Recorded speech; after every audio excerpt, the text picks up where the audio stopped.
And because gold is cool and I need to buy more stuff, I'm gonna go take out the Toll Keeper first here.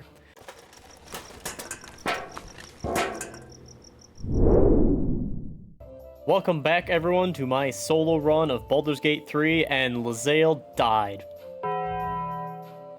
I don't really know what happened to her. She just kind of wandered away from me before when we were talking to Githyanki Patrol, and apparently wandered into the Shadowcurse lands and died. So that's interesting to know. I'm very surprised if you don't add her to your party, she just wanders into the Shadowcurse lands herself. I'm surprised she didn't go to the Githyanki Crest or something, but now this has me wondering, do other of your possible companions just wander in here and die? And do I get to loot them? I mean, more importantly to the story, like, what happened to them? Why'd they get in here? Can I loot them? But next up, the first big decision I have to make here in the Shadowcurse lands is actually probably my hardest decision of this run so far, for not story purposes, but for what's the easiest way to do this as a solo run purposes, which I should state for the record, I haven't looked up any strategies on how to do a solo run for this game. I'm just kind of guessing what seems nice. So coming up is the fight with the giant spider and the Harpers, because the spider guides you through the Shadowcurse and brings you to Moonrise Towers. Or if you take the side of the Harpers, they take you over to the Last Light Inn and you side with them. Now, what I would like to do as far as for the thematics for this run is join the Harpers and save all of them, except I think this fight is going to be genuinely very hard for a solo run, and if I don't have them bring me to Moonrise, I know there's a huge fight there that I have to deal with. So I'm starting to think it might be easier, as just a solo Sneaky Frank here, to go along with the creepy spider guy, take out the Harpers on the way and hope that the actual full camp of Harpers forgives me, and make my way over to Moonrise Towers and have them think that, you know, I'm an ally, it's okay, I'm a friend. After some serious deliberation, there's about 5 minutes of video that I just cut out of me just staring at my screen trying to figure out what would be best here. I decided to go with siding with the spider and the evildoers and making my way to Moonrise Tower and hopefully talking my way in. I think this will be easier in the long run because I can just kind of befriend everyone right up until I kill Ketheric Thorm, the evil guy chilling at the top of the tower. And that fight, I think, is going to be quite difficult as just one Sneaky Frank, but that's a problem for later. My current problem is actually the fight with the Harpers and the giant spider here, which turned out to be pretty easy because I'm essentially not solo anymore. I've got a party of like a cleric guy and a giant death spider, and yeah, we wiped the floor with them. They didn't stand a chance. I don't know what they were thinking attacking this giant spider thing, but hey, you know, the Harpers will forgive me. It's okay. We'll deal with this later once I save the whole world. So we moved on and skedaddled our way down the road to Moonrise Towers as I looked at my moral compass and thought, wow, this thing's kind of broken now because I might have murdered some people I didn't need to. Oopsie. But I successfully made it to Moonrise Towers, and they think I'm a friend, if they have friends, or I'm a vessel of some greater plan. I don't know, whatever. I'm here, the stupid spider guy's leaving, that's all I need to know. But also, there are some shopkeepers with items that I want here in Moonrise. This bugbear guy here has got a helmet called the Fistbreaker Helm, which not only gives me bonus to my spell saving DC, but gives me +1 to initiative rolls. Which, as Sneaky Frank being solo, it's kind of important that when I get into a fight, I go first. So hopefully I can take out some things quickly, or run away quickly if I need to. But not only that helmet, he's also got some leather armor +2 here that will give me 1 extra to my armor class, but also still keep my +1 bonus to stealth compared to my old armor, and give me a new +1 bonus to dexterity saving throws, which there's quite a few of in this game, so this armor will come in handy. Next up, convincing them that I'm a good little true soul, and I'm here to help. Don't worry, I'm not here to kill your boss. None of that. I would never even consider it. But now I get to see this cool scene where you find out Ketheric Thorm is unkillable at the moment, because the goblin here, who's about to be executed, just throws an axe straight into his chest, which I gotta say, good throw, little goblin. Damn good throw.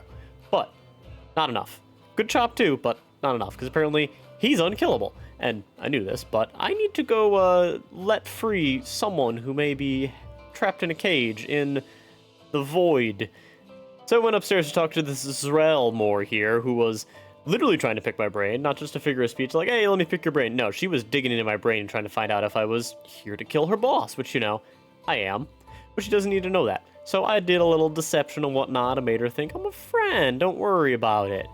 And she gave me a mission to go receive some kind of artifact for Ketheric Thorm, so I'm in. They think I'm good, I'm in. Now, before I go move on and get any sort of artifact for him or, you know, free any sort of ethereal being that might be keeping him alive, I got something else I want to do first. I want to try to level up, and I'm going to do that by going and finding the other Thorms that are hidden around the map here. And those three actually have a very unique mechanic to them. You can defeat all of them purely by just talking to them and working through the proper voice lines to get them to just kind of implode or give up. And we've got three interesting Thorms here. You've got Money Hungry Thorm, you've got Creepy Stabby Thorm, and Weird Gigantic Bartender Thorm.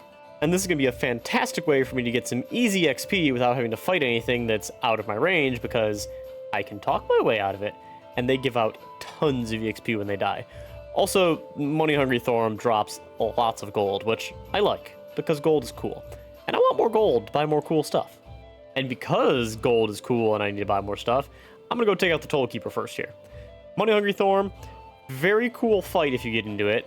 However, I would like to talk my way out of this one, so I convinced her here that, you know what? You don't need to collect these tolls. There's no one here overwatching you anymore. There's no tolls to collect, which she realizes, oh my god, I need to give all this gold back, and just explodes into a pile of money, which I'm okay with. As confusing as it is, I get more money, and she blew up. So I went around and collected about probably like 3,000 gold worth of coins laying around here, which is awesome. And I will be putting it to use to buy lots of cool new gear. And she also dropped a very cool weapon that I think might help me out later in the game. She's a mace that does more damage to targets that have more gold on them, which, well, would have been awful if she hit me with it, because I would have just blown up because I have all my party's gold because I'm the party. I've seen people online inverse pickpocket people, shove a whole bunch of gold in bosses, and then hit them with this weapon and basically one-shot them, so I may be able to take advantage of this later on. Now, on my way over to the creepy, stabby Thorm, I ran into, of all people, Arabella, magicking up some evil shadows here in the Shadow Curse lands. Don't really know how she's alive out here without any light or anything, but I guess she's just built different. So she asked me to help her find her parents. I was like, alright, I can help find your parents. You can go stay in my camp, because you know what? She's not someone who can actually help in the campaign, so sure, you can go chill at my camp. You'll be safe there. Next up to defeat, by talking my way out of it, was Malice Thorm, the very creepy, stabby dude who worships Char, and I'm not gonna lie, my first playthrough, once I found him, made me look a little funny at Shadowheart, like, you're worshipping who? This guy here who's, stabbing people to heal them? I walk in on him here teaching his nurses, I guess, how to heal people. He's just stabbing a dude. He is literally just stabbing a dude, so he's gotta go. I gotta take him out. Now, how I talked my way out of this one was not as successful as the last one. The first time around, I was trying to convince him, hey, you know what? Your nurses here need more practice. They should practice on a true master. You know, like you. Like, just cure the pain of you. Didn't go well the first time. He told them to attack me, which, of course, I died immediately, because this is way too much for just one sneaky Frank here to handle. But the second time around, I rolled high enough, and I was able to convince him that, you know what, you should get on that little table there and let them just take you out. It'll be a piece of cake, they'll get some good training, and I get all the EXP. Which worked like a charm the second time, and he hopped right up on the table and just promptly died. So that's fantastic. And you know how I mentioned earlier I was going to find Arabella's parents?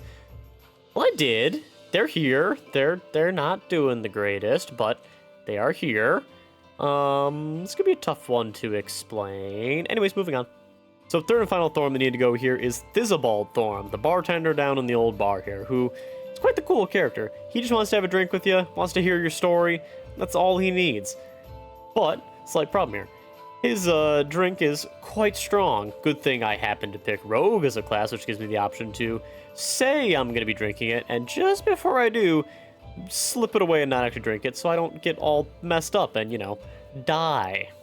So this nice rogue ability here kept me from getting wildly drunk on his super strong ale, but he was not impressed with my stories I told him. And apparently in Thizbald's mind here, if your guests are telling you boring stories, you should just kill them.